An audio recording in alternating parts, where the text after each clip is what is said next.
नमस्कार दोस्तों, स्वागत है एक बार फिर से आपका हमारे चैनल में। आज का हमारा टॉपिक है the great Himalayas. Great Himalayas को ग्रेट क्यों कहा जाता है? क्योंकि इसमें काफ़ी बड़े बड़े पीक्स हैं, इसमें काफ़ी बड़ी बड़ी चोटियां हैं, इसलिए इस हिमालयाज को हम क्या कहते हैं?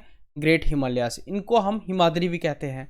हिम मतलब क्या? बर्फ़। ठीक है, तो यहाँ पे सबसे ज़्यादा ग्लेशियर्स हैं आउटसाइड द पोलर रीजन, इसलिए हम इसको हिमाद्री भी कहते हैं, क्योंकि यहाँ पे जो ग्लेशियर्स हैं वो सबसे ज़्यादा हैं।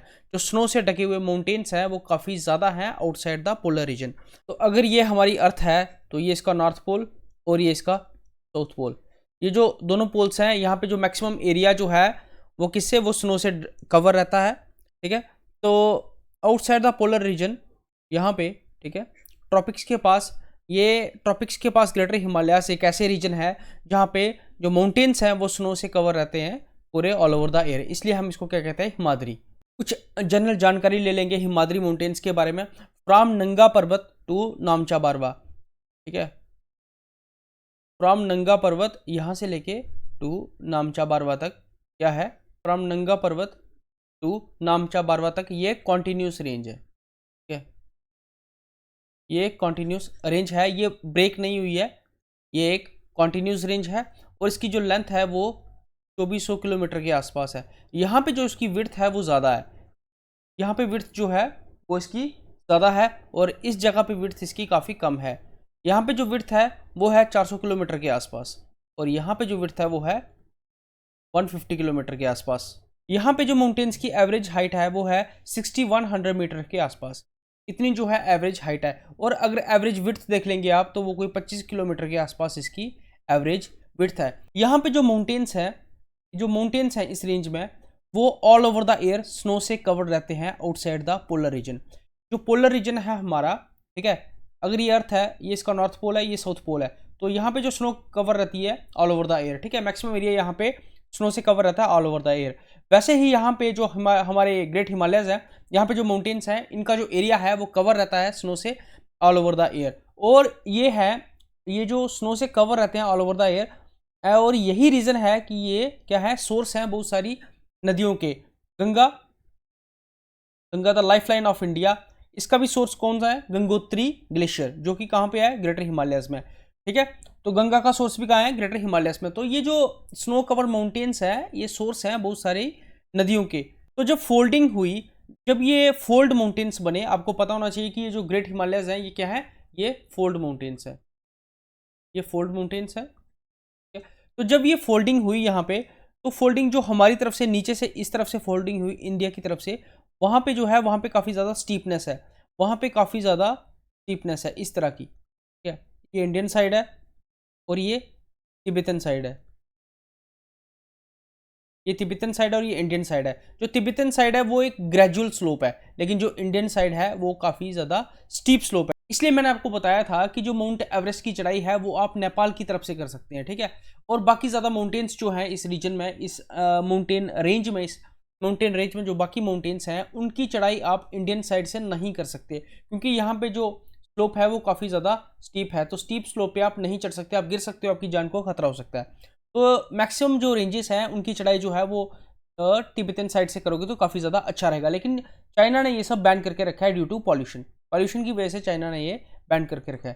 कुछ पीक्स देख लेंगे और कुछ पासिस देख लेंगे, क्योंकि पीक्स और पासिस ही है जो ज़्यादातर एग्जाम्स में पूछे जाते हैं। पीक्स जो हैं वो आपको वेस्ट टू ईस्ट भी पूछ सकते हैं और ईस्ट टू वेस्ट भी पूछ सकते हैं। तो ये आपको क्रोनोलॉजी इनकी याद रखनी है, ईस्ट टू वेस्ट और वेस्ट टू ईस्ट। ठीक है, तो ये जो माउंट K2 है ये मैंने यहाँ पे इंक्लूड किया है, ये काराकोरम रेंज में है। ठीक है, ये काराकोरम में है, ये मैंने यहाँ पे इंक्लूड किया है, आप इसको ध्यान में रखिएगा।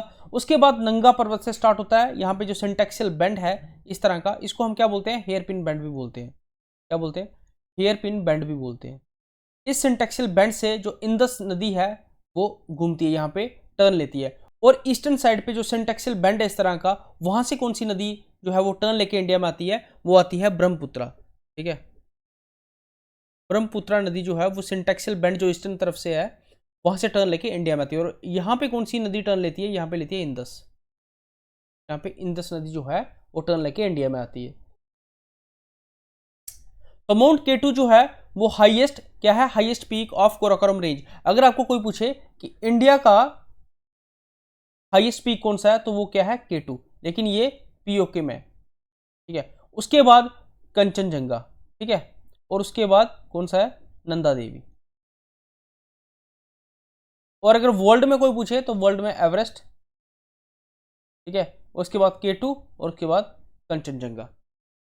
ये ध्यान में रखिएगा दोनों, ठीक है। वर्ल्ड में एवरेस्ट, K2 और कंचनजंगा, और इंडिया में K2, कंचनजंगा और नंदा देवी, लेकिन ये पीओके में, इसका भी ध्यान रखिएगा। अगर हम उत्तराखंड में देखें, जो हमने पीछे देखा वो कश्मीर में थे, उत्तराखंड में बंदरपूंछ, केदारनाथ, बद्रीनाथ, कामेट और नंदा देवी। नंदा देवी एक बायोस्फीयर रिजर्व भी है, ठीक है, बायोस्फीयर रिजर्व भी है, और ये थर्ड हाईएस्ट इन इंडिया है। आपको मैंने बताया क्या, ये थर्ड हाईएस्ट इन इंडिया। सबसे पहले कौन सा है, K2 है, सबसे पहले K2 है, उसके बाद कंचनजंगा और फिर नंदा देवी। तो नंदा देवी जो है वो तीसरे स्थान पे है, सबसे हाईएस्ट इन इंडिया। तो ये उत्तराखंड में जो पीक्स हैं ग्रेटर हिमालयस के, वो हैं बंदरपूंछ, केदारनाथ, बद्रीनाथ, कामेट और नंदा देवी। ये आप ध्यान में रखिएगा, आगे मैप में भी है, वहां पे भी आपको देख लेना। अगर नेपाल की बात करें, नेपाल में धौलागिरी, ठीक है, 8167 मीटर, अन्नपूर्णा 8091 मीटर।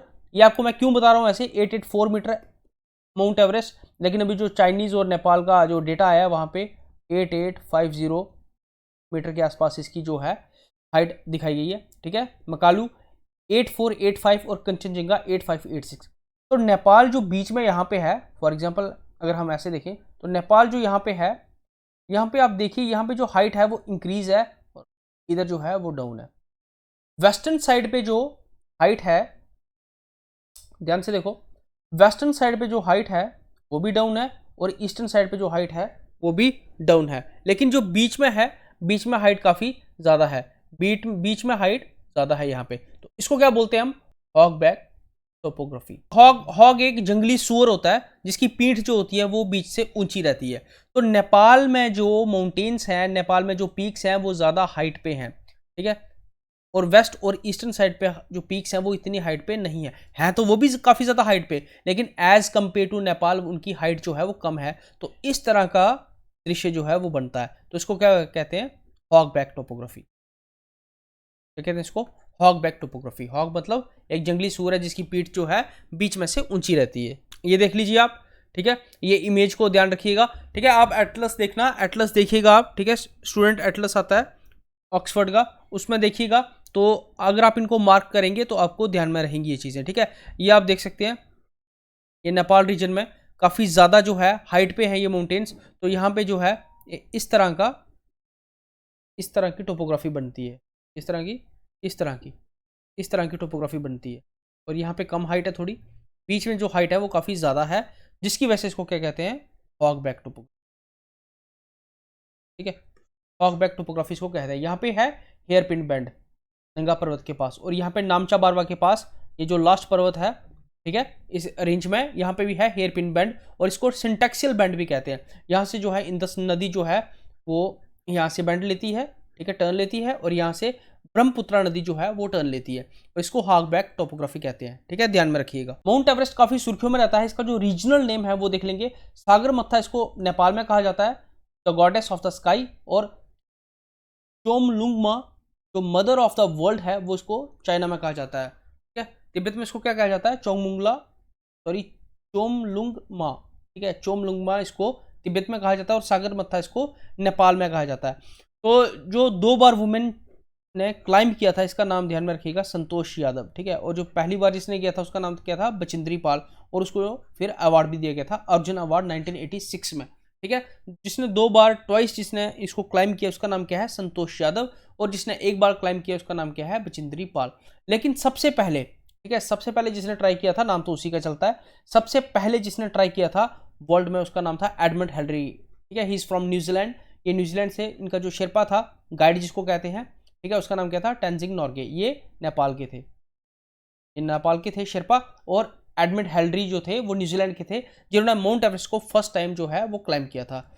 ये कुछ आपकी जानकारी के लिए highest peaks on earth and highest peaks of India.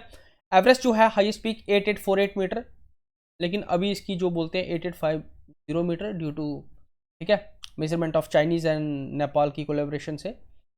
उसके बाद K2 8611 मीटर, कंचनजंगा 8586 मीटर। तो इंडिया में अगर बात करें, इंडिया की बात करें K2, ठीक है। इंडिया की बात करें, इंडिया की इंडियन टेरिटरी, जो इंडियन टेरिटरी इस टाइम है उसकी अगर बात करेंगे तो वहाँ पे क्या आएगा, वहाँ पे कंचनजंगा आएगा, ठीक है। वहाँ पे कंचनजंगा आपको टिक लगाना है। लेकिन सिर्फ इंडिया पूछा हो और वहाँ पे K2 भी ऑप्शन में हो तो आपको K2 टिक लगाना है, नहीं तो आपको कंचनजंगा टिक लगाना है। और नंदा देवी तीसरे नंबर पे। तो highest peak on earth is Everest, K2 and Kanchenjunga. And India में K2, कंचनजंगा और नंदा देवी। नंदा देवी क्या है, बायोस्फीयर रिजर्व भी है, ये भी ध्यान रखना, ठीक है। बायोस्फीयर रिजर्व भी है नंदा देवी। कुछ पासिस हैं जम्मू एंड कश्मीर में, ठीक है, हिमाचल, उत्तराखंड, सिक्किम और अरुणाचल प्रदेश में। इन पासिस को देख लेंगे।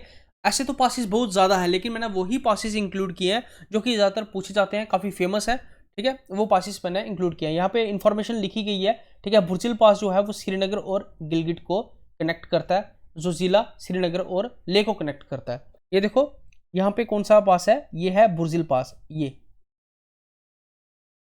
वाला बुर्जिल पास है। और ये जो है ये जोजिला पास है। ये है गिलगिट और ये है लेह, जो बुर्जिल पास है। और ये है श्रीनगर। बुर्जिल पास जो है वो श्रीनगर और गिलगिट को कनेक्ट करता है। और ये जो जोजिला पास है ये श्रीनगर और लेह को कनेक्ट करता है। यहाँ पे आपको क्लियर दिख रहा है, ठीक है। ये दो पासिस है, ये किस चीज को कनेक्ट करते हैं। उसके बाद हिमाचल प्रदेश में आ जाएंगे। बैरालच्छा पास है और शिपकिला पास है। इन दोनों को भी देख लेते हैं मैप पे। ये है शिपकिला पास और ये है बैरालच्छा ला पास। ये जो शिपकिला पास है ये इंडिया और तिब्बत के बीच में, और जो बैरालच्छा ला पास है ये हिमाचल प्रदेश को लेह के साथ कनेक्ट करता है, ठीक है। ये हिमाचल प्रदेश को लेह के साथ कनेक्ट करता है। और ये जो शिपकिला पास है ये यहाँ पे तिब्बत को हिमाचल प्रदेश के साथ कनेक्ट करता है। ये यहाँ पे आप मैप पे देख सकते हैं। उसके बाद उत्तराखंड में आ जाते हैं। उत्तराखंड में 3 पासिस हैं, माना पास, नीति पास और लिपू लेक। जो माना पास है वहां से कैलाश यात्रा इन तीनों से की जा सकती है, लेकिन हम शॉर्टेस्ट वे ही और आसान तरीका ही जो है कैलाश यात्रा के लिए देखते हैं, ठीक है। तो माना पास जो है वो उत्तराखंड टू तिब्बत, और ये क्या है, पिथौरागढ़ से लेके तिब्बत तक। ये तालाकोट जो है ये तिब्बत में एक जगह है, इसको भी आप तिब्बती मान सकते हैं, ठीक है।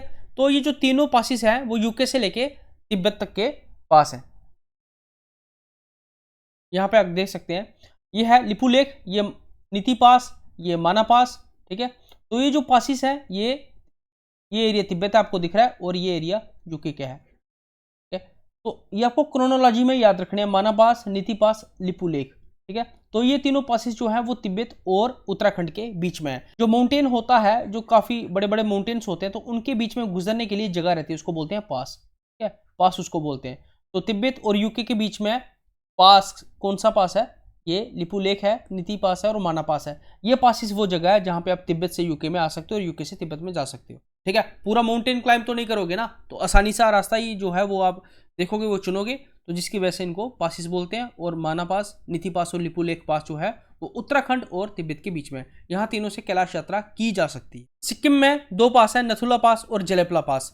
जो नथुला पास है वो इंडिया तिब्बत के बीच में, और जेलेफला भी जो है वो इंडिया तिब्बत के बीच में।